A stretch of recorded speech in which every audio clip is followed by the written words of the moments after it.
Hello, good morning friends. पादप भ्रमणकी और आर्थिक वनस्पति विज्ञान की कक्षा में एक बार फिर से आपका स्वागत है। Welcome in the class of plant embryology and economic botany. मित्रों, पिछली कक्षा के अंदर हमने इकोनॉमिक बॉटनी के संदर्भ में फाइबर्स या रेशों के बारे में कुछ जनरल चर्चा की थी। इसी क्रम को हम जारी रखते हुए आज हम पहला सबसे महत्वपूर्ण पादप डिस्कस करने जा रहे हैं, जो है कपास, जिसको हम कॉटन प्लांट भी कहते हैं।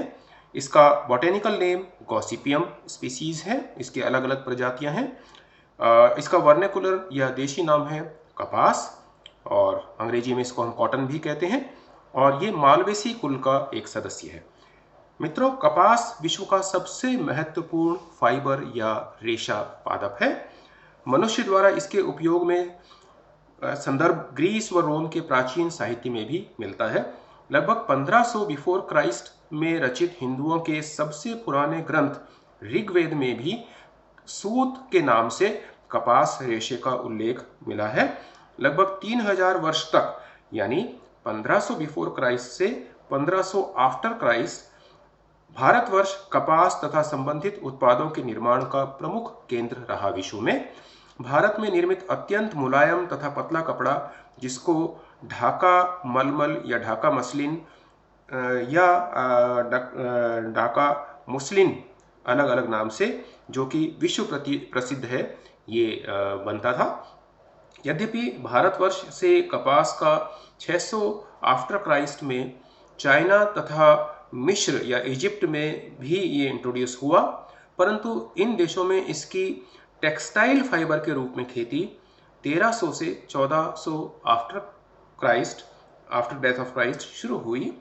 अफ्रीकी उपमहाद्वीप में इसे अरब व्यापारियों द्वारा पुनः स्थापित किया गया। यूरोप तथा अमेरिका में कपास उद्योग के वास्तविक क्रांति पावर लूम की खोज के पश्चात लगभग 1785 ईस्वी में आई। अब विश्व के लगभग सभी देशों में, सभी भागों में कपास की खेती की जाती है। इसके बॉटेनिकल कैरेक्टर्स के बारे में, वनस्पति लक्षण के बारे में बात करें, कपास एक वर्षीय या बहुवर्षीय, प्रायः 1 से 2 मीटर ऊंचा श्रब प्लांट है, झाड़ीनुमा प्लांट है। इसकी पत्तियां स्टिपुलेट, और जिसके अंदर पार्श्व में 2 अनुपर्ण होते हैं, सरल तथा पामेटली लोब्ड होती हैं। पुष्प सॉलिटरी एक्सिलरी, रेगुलर, बाइसेक्सुअल होते हैं। पुष्प का आकार बड़ा साइज का होता है और दल पत्र या पेटल्स पीले होते हैं। जायांग क्रिम्सन रेड कलर का होता है। बाह्य दल पुंज या कैलिक्स प्याले नुमा आकार का होता है। बाह्य दल संख्या में 5 होते हैं और परसिस्टेंट यानी हमेशा बने रहते हैं। दल पुंज या कोरोला 5 स्वतंत्र दल पत्रों या पेटल से बना होता है तथा इसकी आधारीय भाग सहजात या कोन्नेट प्रकार के होते हैं। स्टेमेंस अनेक संख्या में होते हैं, जो कि मोनोएडेल्फस तथा स्टेमिनल ट्यूब का निर्माण करते हैं। जायांग या गायनेशियम 3 से 5 अंडपी तथा संयुक्ता अंडपी होता है। अंडप एक 3 से 5 कोष्ठीय व सुपीरियर ओवरी का निर्माण करते हैं। इसका फल 3 से 5 कैप्सूल के रूप में होता है, जिसे कपास का बॉल्स या हिंदी में डोडा कहते हैं। कैप्सूल के प्रत्येक कोष्ठक में लगभग 9 बीज होते हैं, जिनकी सतह सफेद, दीर्घ व मुलायम फाइबर से ढकी होती है। इसको खेती के लिए उपयुक्त क्लाइमेट और किस प्रकार से इसकी खेती की जाती है, इसके बारे में बात करते हैं। कपास उष्ण तथा शुष्क यानी हॉट और ड्राई जलवायु का पौधा है। ऐसे क्षेत्र जिनमें गर्मियों का तापमान 44 डिग्री सेंटीग्रेड से अधिक ना हो तथा औसत वार्षिक वर्षा 75 से 250 सेंटीमीटर के मध्य हो, कपास उत्पादन के लिए सबसे उपयुक्त होता है। यद्यपि पौधों को प्रारंभिक अवस्था में नम वातावरण की आवश्यकता होती है, परंतु फसल पकने के समय शुष्क जलवायु अधिक लाभदायक होती है। कैप्सूल के परिपक्व अवस्था में वर्षा होने से फाइबर का रंग खराब हो जाता है तथा उसमें फंगल इन्फेक्शन की संभावना रहती है। पश्चिमी तथा मध्य भारत की काली मिट्टी तथा दक्षिण भारत की लाल मिट्टी कपास उत्पादन के लिए सर्वाधिक उपयुक्त मानी जाती है। इस मिट्टी में कार्बनिक पदार्थों की मात्रा कम तथा कैल्शियम अधिक होता है। काली मिट्टी अत्यधिक उपजाऊ श्रेणी की मिट्टी होती है तथा इसमें नमी धारण करने की यानी मॉइस्चर रिटेंशन कैपेसिटी सबसे अधिक होती है। अतः ऐसी मिट्टी में अधिक सिंचाई की आवश्यकता नहीं होती है। कपास के विश्व उत्पादन का लगभग 85% भाग मुख्य रूप से रूस, अमेरिका, चीन, भारत, पाकिस्तान, ब्राजील, टर्की, मिस्र, मेक्सिको तथा सूडान में होता है। भारतवर्ष में कपास की खेती मुख्य रूप से महाराष्ट्र, गुजरात, मध्य प्रदेश, कर्नाटक, तमिलनाडु, कुछ भाग राजस्थान का जहाँ पर कपास की खेती होती है। उत्तरी भारत में इसकी खेती मुख्यतः पंजाब में होती है। इसके अतिरिक्त उत्तर प्रदेश तथा राजस्थान के कुछ क्षेत्रों में भी इसकी खेती की जाती है। वर्ष 1990-91 में एक संदर्भ के अनुसार कपास की खेती लगभग 74 लाख हेक्टेयर भूमि में की गई थी। अब कपास की खेती किस प्रकार से की जाती है इसके बारे में बात करें। कपास के लिए खेत को 2 से 3 बार हल चलाकर तैयार किया जाता है। बीज बोने से पहले उनका गोबर तथा मिट्टी द्वारा विवेचन या ट्रीटमेंट किया जाता है। कुछ क्षेत्रों में बीजों को जल्दी अंकुरित कराने के लिए बोने से कुछ समय पूर्व पानी में भिगोया जाता है। विभिन्न क्षेत्रों में कपास की बुआई अप्रैल से जून के बीच मानसून की प्रथम वर्षा के पश्चात की जाती है। बीज सामान्य रूप से पंक्तियों में बोए जाते हैं। पौधों के बीच 0.5 से 1 मीटर की दूरी रखी जाती है। जब पौधों की ऊंचाई लगभग 1 मीटर होती है तब पार्श्व शाखन को प्रेरित करने के लिए मुख्य शाखाओं के शीर्ष काट दिए जाते हैं। फसल की पैदावार बढ़ाने के लिए नाइट्रोजन उर्वरक का उपयोग अति आवश्यक है। पौधों में पुष्पन लगभग 2 माह में प्रारंभ हो जाता है तथा 4 सप्ताह में बॉल्स परिपक्व हो जाते हैं। कपास में पुष्पन एक साथ नहीं होता है, अतः डोडों का चयन या पिकिंग 3 से 4 बार की जाती है। डोडों से या बॉल्स से रोएदार बीजों को खेत में ही अलग कर लिया जाता है। इनको प्रोसेसिंग बाद में की जाती है। अब हम कपास की मुख्य किस्मों के बारे में बात करें। कपास की कल्टीवेटेड स्पीसीज को उनके भौगोलिक वितरण व गुणसूत्र संख्या यानी geographical distribution and chromosome number के आधार पर 2 समूहों में रखा गया है। पहला कहलाता है ओल्ड वर्ल्ड कॉटन यानी पुरानी दुनिया की कपास। इसमें प्रथम है गॉसिपियम आर्बोरियम, गॉसिपियम आर्बोरियम और गॉसिपियम हर्बेसियम। ये दोनों जातियां टेट्राप्लॉइड यानी गुणसूत्र की संख्या n=26 होती है। दूसरा है न्यू वर्ल्ड कॉटन जिसे हम नई दुनिया की कपास भी कहते हैं। इसमें पहला है गॉसिपियम हिरसुटम और दूसरा है गॉसिपियम बार्बेडेंस।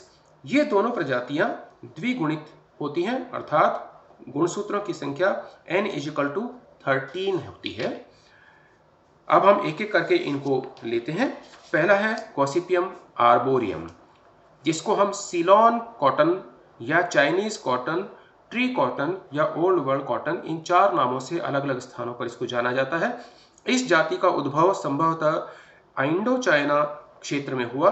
अब इसकी खेती भारत, बर्मा, मलेशिया, चीन, कोरिया, जापान, ताइवान, अफ्रीका आदि क्षेत्रों में की जाती है। भारत व अफ्रीका में इसकी खेती सबसे अधिक होती है। ये पौधे वार्षिक अथवा बहुवार्षिक झाड़ीनुमा पौधे होते हैं। इनकी ऊंचाई लगभग 3 मीटर तक होती है। पत्तियां 5 से 7 लोब्ड होती हैं। इनके पुष्प ब्रैक्टिएट प्रकार के होते हैं। सहपत्र त्रिकोणीय, दीर्घित अथवा कलिका से चिपके हुए होते हैं। बॉल्स 3 कोष्ठकीय तथा टेपरिंग प्रकार के होते हैं। इनकी भित्तियों पर तेल ग्रंथि युक्त गर्त पाए जाते हैं। प्रत्येक कोष्ठक में लगभग 17 बीज होते हैं। बीज सलेटी हरे अथवा गेरुए या रस्ट रंग के होते हैं और इनके ऊपर इसी रंग के फाइबर्स होते हैं। गॉसिपियम आर्बोरियम की 6 प्रजातियां पाई जाती हैं। पहला है Gossypium benghalensis, Gossypium बर्मेनिकम, Gossypium सर्नियम, गॉसिकम इंडिकम, Gossypium सेनेंस, Gossypium सुडानेंस। दूसरी जाति है गॉसिपियम हर्बेशियम। इसे हम Leivand cotton, old world cotton भी कहते हैं। यह जाति मूल रूप से उष्णकटिबंधीय अफ्रीका तथा पश्चिमी एशिया अर्थात मिडिल ईस्ट क्षेत्रों की है। इसकी खेती चीन, इंडोनेशिया, भारत के उत्तर पश्चिमी क्षेत्रों, पाकिस्तान, ईरान, इराक, तुर्की, ग्रीस, रूस तथा अनेक अफ्रीकी देशों में की जाती है। ये पौधे 1 से 1.5 मीटर लंबे झाड़ीनुमा पौधे होते हैं। इनकी पत्तियां 3 से 5 पालित होती हैं। इनमें कलिकाओं से चिपके सहपत्र नहीं पाए जाते। डोडे 3 कोष्ठकीय, लगभग गोल, चोंचदार तथा चिकनी भित्ति युक्त होते हैं। भित्ति में सुस्पष्ट तेल ग्रंथियां नहीं पाई जाती हैं। प्रत्येक कोष्ठक में लगभग 11 बीज होते हैं तथा बीजों की सतह पर फाइबर्स की 2 परतें होती हैं। गॉसिपियम हिर्सुटम की 5 भौगोलिक प्रजातियां पाई जाती है, जिनमें से पहला है एसेरिफोलियम, दूसरा अफ्रीकैनम, तीसरा कुलजियनम, इसके बाद पर्सिकम तथा वाइटेनम। अब हम तीसरी प्रजाति पर आते हैं। तीसरी जाति है गॉसिपियम हिर्सुटम। इसे हम upland cotton, Bourbon cotton, American cotton या न्यू वर्ल्ड कॉटन भी कहते हैं। यह मेक्सिको तथा केंद्रीय यानी सेंट्रल अमेरिका की प्राकृतिक या नेटिव प्रजाति है। विश्व के अधिकांश भागों में अब इसकी ही खेती की जाती है। स्टेपल की लंबाई या फाइबर की लंबाई के आधार पर इस जाति की 2 किस्में पाई जाती हैं। पहला है छोटे फाइबर या शॉर्ट स्टेपल कॉटन, जिसमें फाइबर की लंबाई 16 से 27 मिलीमीटर तथा लंबे फाइबर की जातियां लॉन्ग स्टेपल कॉटन, जिसमें फाइबर की लंबाई 28 से 38 मिलीमीटर तक होती है। इस जाति के पौधे छोटे झाड़ीनुमा अथवा छोटे वृक्ष होते हैं। पत्तियां अपेक्षाकृत बड़ी, हृदयाकार या कॉर्डेट, रोमिल तथा 3 से 5 पालित होती हैं। इनके डोडे या बॉल्स गोल तथा चिकनी भित्ति युक्त तथा 3 से 5 कोष्ठकीय होते हैं। बीज की सतह पर सफेद फाइबर्स की एक परत होती है। चौथी जाति है गॉसिपियम बार्बाडेंस। गॉसिपियम बार्बाडेंस दक्षिणी अमेरिका की ही एक नेटिव प्रजाति है तथा फाइबर की लंबाई व उत्तमता, जिसको फाइननेस भी हम कह सकते हैं, ये इसके लिए लोकप्रिय है। यह बहुवर्षीय झाड़ी है तथा इसकी ऊंचाई लगभग 2 मीटर तक होती है। इसके डोडे लंबे, शुंडाकार व चमकदार होते हैं तथा इनकी भित्तियों पर तेल ग्रंथि युक्त गर्त पाए जाते हैं। इजिप्शियन कॉटन तथा सी आइलैंड कॉटन इसकी 2 प्रमुख किस्में हैं। अब एक एक करके हम इन किस्मों को लेते हैं। पहला इजिप्शियन कॉटन। यह कपास मिस्र तथा सूडान के सिंचाई वाले क्षेत्रों के अतिरिक्त टर्की, मेक्सिको, एरिजोना तथा दक्षिणी अमेरिका में भी उगाई जाती है। इसके फाइबर्स में टेंसाइल स्ट्रेंथ अधिक होती है, अतः इनका उपयोग अच्छी किस्म के बुनाई वस्त्रों तथा मोटर गाड़ियों के टायरों आदि में किया जाता है।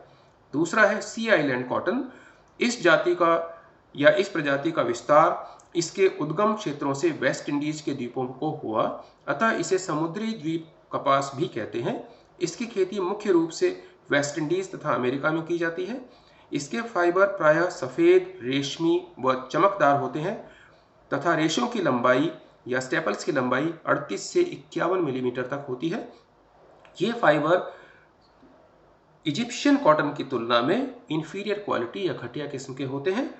अब प्रोसेसिंग के बारे में बात करें कि कपास की प्रोसेसिंग किस प्रकार की जाती है।